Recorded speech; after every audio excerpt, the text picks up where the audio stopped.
ជំរាបសួរពុកម៉ែបងប្អូនទាំងអស់គ្នាថ្ងៃនេះខ្ញុំមកជាការ idol របស់យើងទាំងអស់គ្នាគឺបងកាក់ហើយ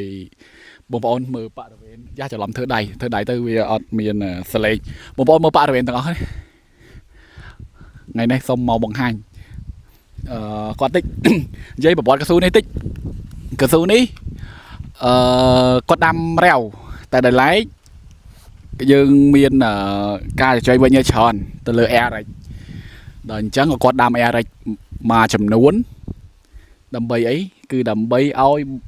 ដឹងថា air នឹងរាវមួយណាល្អឬតែគេល្បីថាល្អណាដល់អញ្ចឹងគាត់ដាំ air ទាំងអស់គ្នាមិនតិចទៅដើម្បី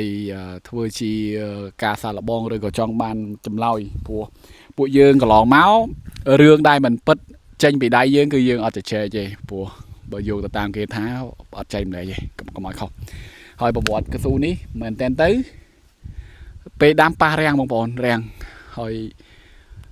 ប៉ះរាំងដូចជា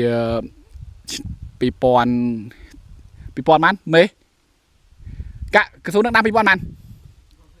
2023ហើយប៉ះរាំងខ្លាំងដាច់បណ្ដាយកស៊ូល្អបងប្អូនឃើញកស៊ូល្អកស៊ូដាំប៉ុណ្ណេះខ្ញុំសរសើរក៏សើថាអ្នកឆ្អិនកចកាឯងបើបានដាំប៉ុណ្ណេះព្រោះ2023រាំងខ្លាំងសឹងចកាខ្លះព្យួរចោលបងហើយបងប្អូនមើលគាត់ថែបើបងប្អូនមើលតាមហ្មងមើលឃើញល្អហើយបងប្អូនហើយអានេះពុយអាហើយពុយរាវអានេះអារ៉េចដាំក្បែរផ្ទះនេះអានេះអារ៉េចបងប្អូននេះអារ៉េចប៉ុន្តែអារ៉េចទៅជាងរាវអូខេអារ៉េចមើលទៅការលូតលាស់ដូចចង់ចាញ់រាវបងប្អូនវាអត់សូវល្អដងដើមវារៀងក្រហម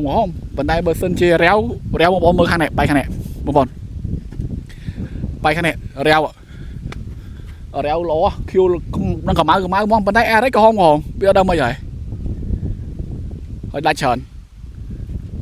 អញ្ចឹងវីដេអូហ្នឹងមានប៉ុណ្្នឹងអញ្ចឹងសូទាំងអស់គ្នាតែប៉ុណ្្នឹងហើយកុំភ្លេចទស្សនាវីដេអូមួយទៀតគឺខ្ញុំធ្វើពីអត្ថប្រយោជន៍នឹងការថែទាំការដាំកស៊ូពូជមួយណាដែលល្អហើយក្នុងនោះខ្ញុំយកពូជ3ដើម្បីប្រៀបធៀបទី1